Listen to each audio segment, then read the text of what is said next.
지금 현재 우리나라 정치가 다른 나라들, 유럽의 나라들이나 미국과는 굉장히 다른 형태입니다.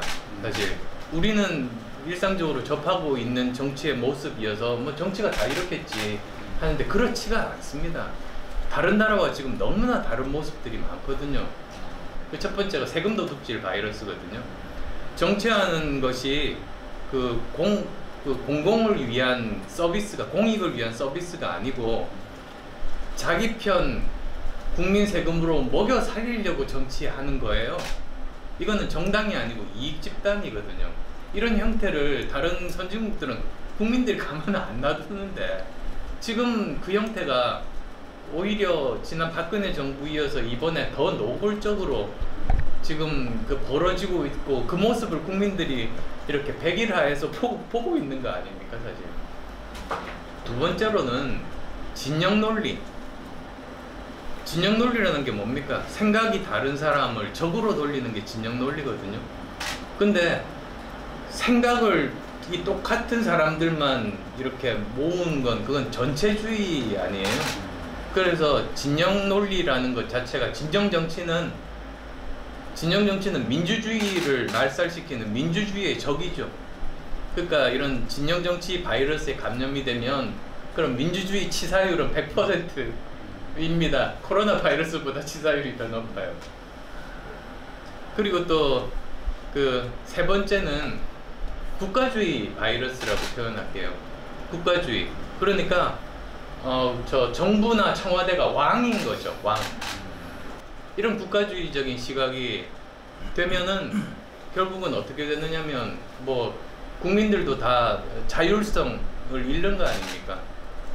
그러면 도전정신, 도전할 그런 생각도 안 나게 되고, 그게 우리 국가 경제를 좀 먹는 겁니다, 사실. 이걸 어떻게 바꾸면 되는가? 정치하는 사람들은 이게 강남 빌딩 살려고 정치하는 게 아니고, 공익을 위해서 헌신하려고 정치하는 거 아닙니까? 정치의 공공성 회복, 이거는 반드시 이루어져야 되는 필수고, 이제는 더 이상 진영 정치는 없다. 그래서 진영 정치를 실용 정치로 바꿔야 된다는 게 제 말씀이고요. 도우미 정부로, 도우미 정치로 국민 행복이 나라에 우선하는 걸로 인식의 대전환, 이것 세 개가 제가 하고자 하는 정치의 모습인 거죠. 그러니까 제가 실제로 현실 정치를 한 게 6년입니다. 그동안에 거의 밑바닥 경험까지 다 했어요. 민주당하고 통합해서 민주당 공동대표도 했었죠. 근데 그때 이제 정말 한국 정치의 밑바닥을 제대로 본 것 같아요. 바깥에서 무소속으로 볼 때보다는 더 내부를 깊숙이 알게 되고, 이건 바꿀 수가 없구나. 한 정당 내에 들어가서 뿌리가 없이 외부에서 들어가서는 그 정당을 바꿀 수는 없구나. 그때 나와서 국민의당을 창당했는데, 그때 이미 이제 이런 기득권 정치 세력들의 민낯을 누구보다도 잘 알게 됐어. 안철수의 3대 예언이라고 막 떠올랐다 그러더라고요. 현 대통령이 집권을 하게 되면 우리나라는 3가지 일이 생길 거다. 자기를 지지하지 않는 국민들을 적폐로 돌아세우고 전 국민이 반으로 나뉘어서 5년 내내 싸울 거라고 그때 그랬었고, 두 번째로는 무능하고 부패한 정부가 될 거다. 그 다음 세 번째로는 지금 4차 산업혁명 시대입니다. 미래의 일이 아니고 이미 지금 다른 나라들은 그걸 하고 있어요. 근데 이런 미래 준비는 전혀 하지 못하는, 세계에서 OECD 국가 중에서 가장 뒤처지는 나라가 될 거라고 예언을 했는데, 근데 불행하게도 많은 국민들이 저는 그 당시에 아실 줄 알았는데 모르셔서, 그래서 오히려 그게 화제가 됐다는 걸 듣고 제가 놀랐습니다. 왜 모르셨습니까? 근데 한 가지만 부탁을 드리고 싶은 게, 편견 없이 봐주시면 좋겠다는 말씀을 드렸습니다. 왜냐하면 국민의당이 처음 만들어지고 국민들의 기대가 굉장히 높았습니다. 그리고 거기에 따라서 저희들이 국회를 저 그때까지 가장 최단 시간에 국회를 열었습니다. 저희들이 중재를 해서 그런 활약을 뭐 나름대로 맹활약을 하면서 초기에 나갔습니다. 그때는 저도 공동대표였었고. 근데 그걸 결정적으로 좌초시킨 거는 청와대 지시에 의한 리베이트 조작 때문입니다. 국민의당이 하지도 않은 리베이트를 있다고 해서 그 당시 전 누가 지시했는지는 압니다. 근데 그렇게 해서 덮어 씌운 거죠. 그런 상황에서 저는 진실을 알고 있었지만 당을 구하기 위해서 대표를 사퇴했거든요. 1심에서 전원이 전 혐의에 대해서 하나도 빠지지 않고 무죄, 2심에서 무죄, 대법원에서 무죄가 됐습니다. 그게 우리나라 사법 역사상 거의 처음 있는 일이랍니다. 근데 결과적으로는 어떻습니까? 대한민국 정치 역사상 가장 악독한 형태의 정당 탄압임이 밝혀졌는데 그걸 국민들이 아는 분이 안 계세요. 근데 그게 참 우스운 일 아닙니까? 4년 전에 그때 국민의당을 만들었을 때 가장 많이 들었던 말이 진보 통합을 하지 않으면 역사의 죄인이 된다고 그랬습니다. 그 다음에 또 요즘 보면 보수 통합하지 않으면 그러면 뭐 나라가 망가진다고 또 그러고 있습니다. 좌측에서 당기고 우측에서 당기고 과거로 거꾸로 가고 있는데 우리는 앞으로 가고 직진해야 되는데 이런 급좌회전 급우회전이 나라를 망치고 있다는 걸 사람들이 아직 못 깨닫는 것 같은데요. 저는 꼭 깨달으실 수 있도록 열심히 최선을 다해서 호소할 겁니다. 지금 현재 정말 폭주하는 정부 여당을 견제해야 됩니다. 그러려고 제가 모든 거 다 던지고 지금 한국에 온 겁니다. 그런데 보면 뭐 간단하죠.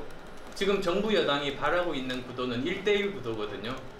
그런데 야권에서 그 정부 여당을 견제하기 위해서는 치열하게, 저는 사실 중도의 영역에서 또 지금 제일 뭐 야당이라고 하면 그럼 뭐 보수의 영역에서 치열하게 그 노력하고 혁신하는 모습들을 보여드리고 국민들에게 신뢰를 얻는 것이 야권의 파이를 키울 수 있는 유일한 길이다. 저희들 그때 뭐 3월 초가 됐는데 뭐 갤럽 지지율 8% 정도였, 뭐 딴 데는 뭐 2, 3% 나온 데도 있습니다. 사실 그 정도였는데 이렇게 바라보시다가 거의 마지막 순간에 저렇게 가면은 저 어려운 길을 계속 가겠다는 게 확실하구나. 그때부터 지지가 모이기 시작했습니다. 아마도 중도층이라든지 또는 그 무당층의 특성이라서 그런 것 같습니다. 실제로 굉장히 그 합리적이고 까다롭고 기대 수준이 높은 유권자들이 저희들의 지지 기반이니까 그런 것들 생각하면서 저희들은 꿋꿋이 저희가 말씀드린 대로 그 길을 가는 것이 저희들로서 최선의 길이라 그런 마음이 변함이 없습니다. 항상 먼저 시대의 흐름을 선도하고 좀 더 역사를 진일보하고자 하는 것이 그 호남 유권자들의 저는 마음이라고 믿고 있습니다. 그리고 그 결과가 그때 나타났던 거고요. 바른미래당을 창당할 때도 사실은 저는 그렇게 생각했었습니다. 우리나라가 진영 정치 때문에 나눠져서 계속 싸우기만 하고 싸운 결과 그 국민 세금을 다 자기 편 먹여 살리는 데 쓰고 이런 걸 이제 종식시켜야 된다. 그러려면 그 다음 우리나라 시대 정신은 동서화합, 국민 통합이 되어야 된다는 그 생각에 그 호남에서 기반한 국민의당이 먼저 그 영남에 기반한 그 당시 바른정당에게 손을 내미는 것이 그런 지금까지의 그런 역사를 흐름을 바로 잡아왔던 그 호남 정신에 저는 맞다고 생각해서 그 시도를 했는데요. 그 제가 부족한 탓입니다만 그게 제대로 잘 전달이 되고 설득이 잘 되지 않았던 것 같습니다. 그런 점에 대해서 사실은 반성하고 그래서도 5.18에 가서 저 사과를 제일 먼저 드렸던 이유도 그래서입니다. 마크롱도 그랬거든요. 마크롱도 나는 좌도 우도 아니다. 프랑스가 안고 있는 문제 해결하는 데만 관심이 있다고 하고 대통령이 된 다음에 제일 먼저 한 일이 좌에 있는 사람이든 우에 있는 사람이든 인재는 다 모아가지고 문제 푸는 데 집중을 한 겁니다. 그래서 프랑스가 가지고 있는 고질적인 문제들 지금 3년 지난 다음에 실제로 많이 풀고 바로 옆에 있는 독일보다 경제 성장률이 더 높은 실적을 보이는 이유가 그래서거든요. 그게 또 저는 실용 정치의 힘이라고 생각합니다. 제가 현실 정치 6년을 하면서 설득하고 대화하려고 노력했지만 그게 그것만으로 도저히 깨지지 않았습니다. 결국은 이거는 싸워서 얻어야 되는 것이다. 그래서 투쟁하는 중도, 특히 대한민국 현실에서는 투쟁이 반드시 필요하다. 투쟁을 통해서만이 올바른 길을 갈 수가 있지. 그렇지 않으면 그냥 좌로 끌어당기고 우로 끌어당기는데 그냥 휘둘리기 쉽다는 그런 반성이었습니다.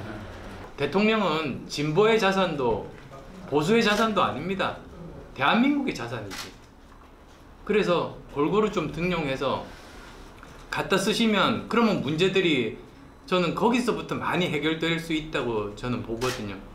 무능한 사람들 대신에 유능한 사람들이, 그리고 부패한 사람들보다는 깨끗한 사람들이 중요한 분야를 결정을 할 수 있게 되면 미래에 대한 4차 산업혁명 시대의 대응도 사실 자연스럽게 해결이 될 것이고, 그리고 또 그 모습을 보면 국민들도 편 나누고 싸우지 않게 되고 모든 게 저는 단 하나 거기에 있다 생각합니다. 유권자들이 왜 정치인 이익을 위해서 싸우느냐고 독일의 지식인이 말했듯이 우리나라 또 정치인들이 이렇게 선거 때마다 호소하는 것 중에 좀 이상한 게 국민 여러분 도와주십시오 라는 거거든요. 근데 국민들 입장에서 왜 정치인을 도와야죠? 정치인이 이런 일로 국민 여러분을 도와드리겠습니다 라고 호소하는 게 정상인데, 그래서 오히려 저희들은 이런 일을 하겠으니까 이런 일로 국민 여러분을 보탬이 되는 그런 정당이 되겠으니까 저희들을 지지해 주십시오 라고 부탁드리는 게 그게 제 솔직한 심정입니다. 제 지금 진심만 전달될 수 있으면 영원히 사라져도 좋다고 말씀드렸고요. 저는 처음 시작했을 때부터 어려운 길을 간 겁니다. 무소속으로.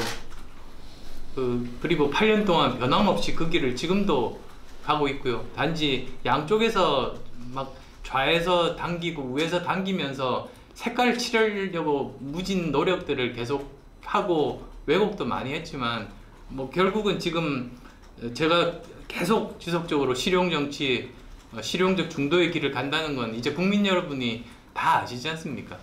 그 길만 계속 갈 수만 있으면, 그러면 제가 사라지더라도 또 다른 사람이 좀 더 좋은 환경에서 이 길을 갈 수 있지 않을까, 그 희망입니다. 그 길을 걷다가 기회가 주어지면 또 여러 가지 도전을 해볼 수 있는. 우리나라가 그 길을 갈 수 있게 하는 것 자체가 저는 목적이고, 저는 직보다 업이 중요합니다.